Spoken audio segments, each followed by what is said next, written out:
Begini, Ya, Pak Akidi itu adalah pasien saya. Seperti Anda juga pasien saya dulu ya. betul. Jadi pasien saya sejak 36 tahun sampai beliau itu meninggal. Ya, kalau dengan anak menantu cucu dan cicit ya berarti sudah 40 tahun lebih sudah.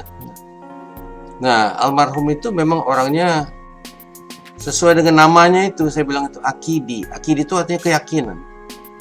Dia punya keyakinan bahwa harus membantu orang-orang yang susah, katanya, yang kesulitan.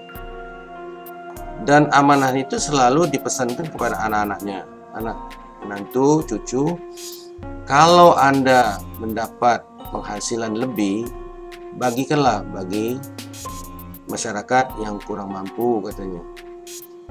Nah, kebetulan memang istrinya juga itu adalah pasien istri saya. Jadi betul-betul kami itu sudah dokter keluarga. Jadi betul. Saya itu menjadi dokter keluarga bukan khusus Pak Akidi. Dokter keluarga semua. Pejabat, ada pedagang, pengusaha, pegawai negeri, tokoh agama, termasuk rakyat kecil juga. Ada tukang parkir, ada tukang perahu dari daerah pasang surut dan sebagainya. Jadi saya itu dokter keluarga semua. Makanya saya itu banyak keluarga-keluarga, baik dari kayu ya, dari kayu agung, komering dan sebagainya. Nah, dalam hal ini saya itu selalu biasanya ditelepon oleh keluarga itu minta pertolongan sebagai dokter. Nah, pada hari itu saya ditelepon. Kapan itu, Ini Dok? 2 hari sebelumnya itu, 2 hari sebelumnya. 2 hari sebelum tanggal 26 itu ditelepon bahwa mereka mau bantu saya. Itu membantu untuk membantu masyarakat dalam keadaan pandemi COVID ini. Kenapa saya bilang? Dia melihat banyak teman-temannya meninggal, susah mencari tempat tidur rumah sakit, kekurangan oksigen, kekurangan obat, nakesnya setengah mati, ya, burnout lah, kelelahan fisik, mental, emosional, spiritual itu. Jadi dia tuh merasa iba, kasihan, jadi ingin memberi bantuan. Saya bilang silakan, bagus sekali. Terus sudah disebutkan angkanya itu 2T. Saya terkejut sekali. Jumlahnya itu belum pernah saya mendengar uang sebanyak itu. Mina. 2000 miliar itu ya, Dok. Ya. Jadi saya bilang ini untuk siapa? Untuk masyarakat Palembang dan Sumsel. Nah, jadi kepada siapa? Nah, jadi pesan beliau itu, kami adalah akrab dengan Irjen Pol Dr. Randes ya. Ya. Itu Eko ini Hati SEMM ya. Ya. Nah, Profesor dia, Prof juga. profesor juga. Jadi sama dengan saya, jadi sama-sama profesor. Sama-sama profesor.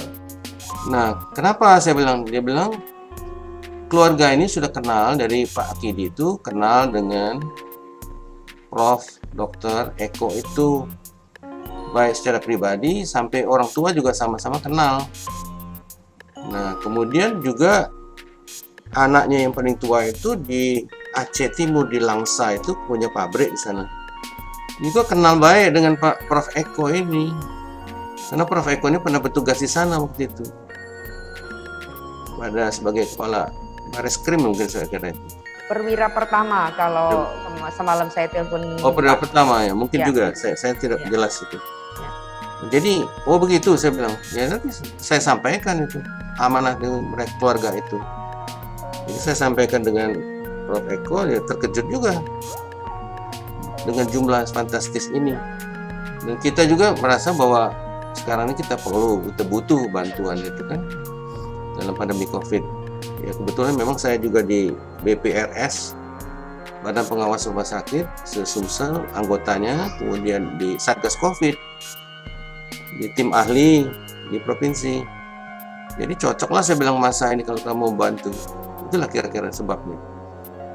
Jadi keyakinan dari orang tua, pesan kalau kamu berhasil, tolonglah bantu gitu. Anaknya 7 itu sebetulnya.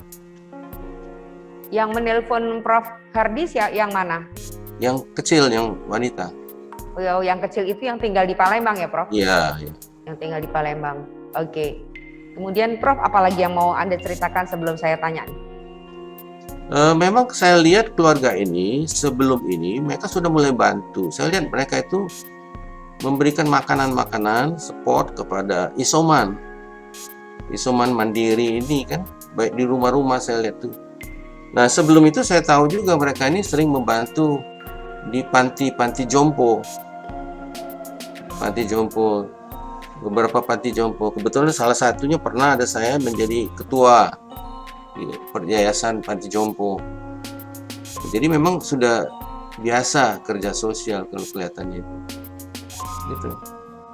Mereka ini dari keluarga yang low profile. Bapaknya juga dulu low profile, walaupun dia pengusaha, mengumpulkan dana sedikit demi sedikit, ditabung. Mereka tuh hemat dan low profile, sederhana sekali orangnya. Bisa sebutkan contoh kesederhanaannya. Dia berpakaian tuh selalu pakaian putih, bersih, rapi. Putih-putih itu kalau setahu saya itu dulu. Jangan lupa follow, like, dan subscribe sosial media Tribun Jateng.